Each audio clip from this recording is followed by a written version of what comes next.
You're listening to the Persistence Mastery Podcast to give your communication skills the clarity edge with your host, Paul Leon.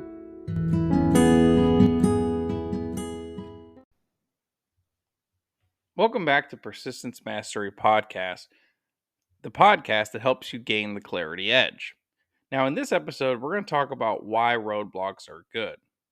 Many of us in our professional life, we're going to be encountering these roadblocks, but some of us sometimes don't like that, or we feel that they're unnecessary. But here's the thing I want to encourage you. I want you to encourage the fact that roadblocks are a part of any project you'll do. And some projects will have more roadblocks than others. So we're going to talk about the first thing is why roadblocks are good. Roadblocks are good simply because they start to challenge who we are as a professional. It helps us to learn something new, some new tool that we can use to find a way around that challenge before we bring that presentation or project results to a high level meeting with our managers or leaders. The second thing we'll see around roadblocks is new opportunities for relationships. Now, I know that with a lot of projects, one of the biggest roadblocks, especially depending on the size and scope of it, is people. People is usually a big common denominator as to why roadblocks typically get blocked. I was in a project management class, and I remember it was really enlightening to me because there was an engineer, a data analyst, and a lot of different variety of careers, and myself as a training specialist. And we were all sharing about our project experience. And the one thing we all had in common was stakeholders. The stakeholders involved in bringing that project to life was a big challenge for the data analyst, the engineer, and myself, which is actually really therapeutic simply because you only think it's happening to you when you have a challenge with a stakeholder or individual in a roadblock. But that's why this can be a good thing. This might be a new opportunity for you to build a relationship or challenge yourself in overcoming maybe that person's lack of response or how they'd like to be communicated with. And those are good challenges because later in life or in other projects, you'll know what to do when they arise again. And you'll also know how to communicate that with your manager, which is how you can overcome that roadblock. Communicate quickly and parking lot it for your next one-on-one to simply say, hey, manager, I'm working on this project and the stakeholder involved is really unresponsive. Here's what I've done to overcome it. Here's what I'll do to keep moving things forward. And even though those situations at times where there's somebody who is a roadblock or maybe they're going through a personal challenge which yields those results, those experiences will help define you as a career professional and help you going forward. The next thing of why roadblocks are good is discovering new ways to use your systems. For myself, I live and die by my calendar to be able to manage my projects and professional and personal work life. So maybe you're using a project management tool like Smartsheet, Trello, or something similar. And during the time you're in this project, you find a different way of managing systems or managing tasks to streamline. I do like this quote a lot by John C. Maxwell, where he says, it's not the hours you put in, it's what you put into the hours. I'm a big believer of that quote simply because many people in my life that I've grown up around who have come and gone, they tend to work massive hours or they'll work 10 to 12 hour days, sometimes 70 to 80 hours a week. And not that there's anything wrong with being a hard worker. I'm a hard worker too. But the reality is, if you're working 80 hours a week on a job, it makes me question how can you balance other things in your life? Or what is the point of working 8 to 10 hours and not having a balanced life? In my opinion, that's just not a productive way to live yourself. It's more important that you spend some quality time defining that time block. Okay, for these 2 hours, I'm going to do this, this, and this. And this is why it's a good thing to discover new systems, simply because you won't be working more hours. You'll be able to do more work in those hours, which is why discovering new systems from those experience and roadblocks is such a powerful, impactful way that you can grow as a professional.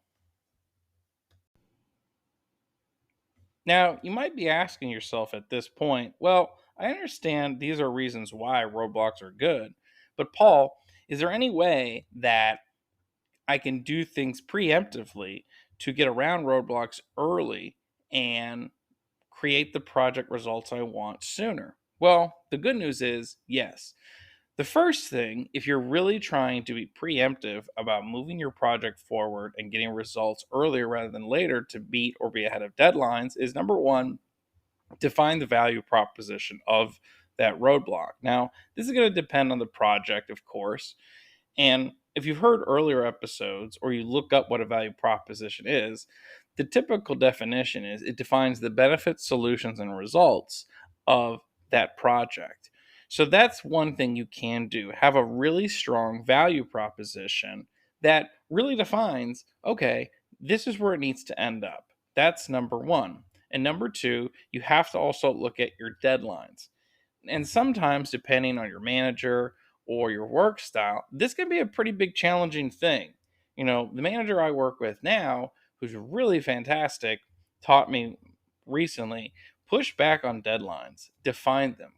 And the reason why he recommended that to me was that's how you can control your career destiny. So, again, you have to define that value proposition. What are the benefit, solution, results of that task? And this is pretty simple. So, for example, if you're working on a project and you're trying to define how that project would be used in a sales process, well, you have to kind of define what's in it for the end user. And when you have that value proposition defined well, a lot of things start to fall in place pretty smoothly. And then again, to recap, don't let those deadlines be negotiable for you. Now, of course, you'll have to negotiate them with your manager if you have some unexpected roadblocks. But again, push back. And when you can control those deadlines, you can control your career destiny as well. And that way, yourself won't suffer within the scope of work you're working in and to remove those roadblocks. The last part about roadblocks and why they're good is this final tip will definitely be something that will help you dramatically in removing roadblocks from your project management process and getting results. And that is don't put your personal identity into the project. And that's going to be tough for some of you to hear simply because, well, I need to get results, I need to feed my family, etc. And everyone's situation is different around this principle. But again, I really want you to marinate on this after you listen to this podcast is step back and ask yourself, am I putting my personal identity into this project? Because if you are, what starts to happen is you might be working in a tunnel or you're not balanced. And it's hard for you to focus on things outside of work. So, and this is something that I personally struggle with. I was working on a project pretty recently to the point where I was working till 2 o'clock in the morning on it. I had anxiety about the results and the deadline. And the next day, my partner had to come to me and she said, hey, she's like, I'm a little stressed out about you were up late till 2 o'clock in the morning. Is everything okay? And I told her I was on a deadline and I was on all these things. And she helped me ask a question. She said, well, are you putting a lot of your personal identity into it? And I had to step back and ask myself that after she left for work. Am I putting myself in it? And the answer was I was. And the reason I was for a couple different reasons, but I do care about my work to the point where I take it personal. And that's a bad thing for me that I'm working through and that I think a lot of us work through.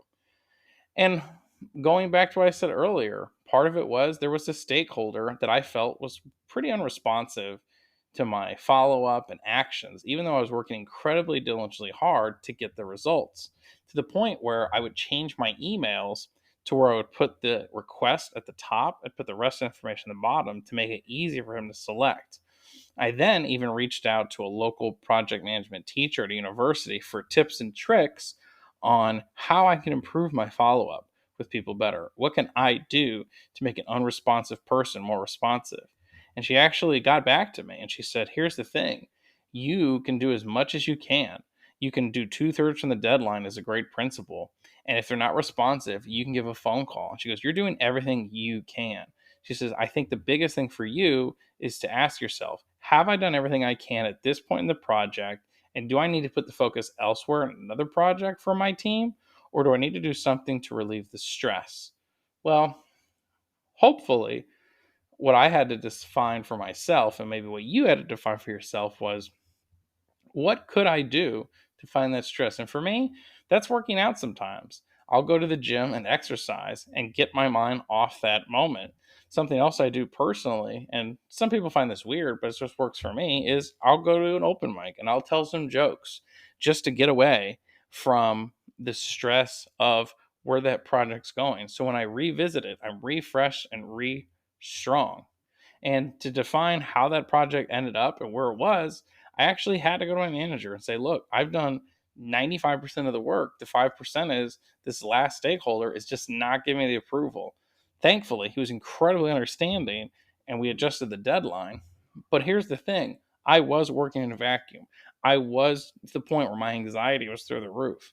And the reason it was that way is because I was putting a lot of my personal identity into the project results. And if I could go back and talk to my old self, I would tell him, Paul, you are putting too much of your personal identity into this project.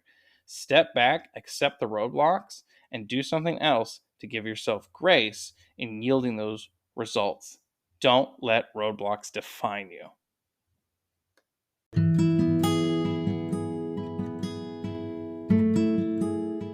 Thank you for listening to the Persistence Mastery Podcast. Subscribe to where you listen to podcasts. And if you want to hire Paul to train or speak for your team, visit persistencemastery.com and fill out the request training form.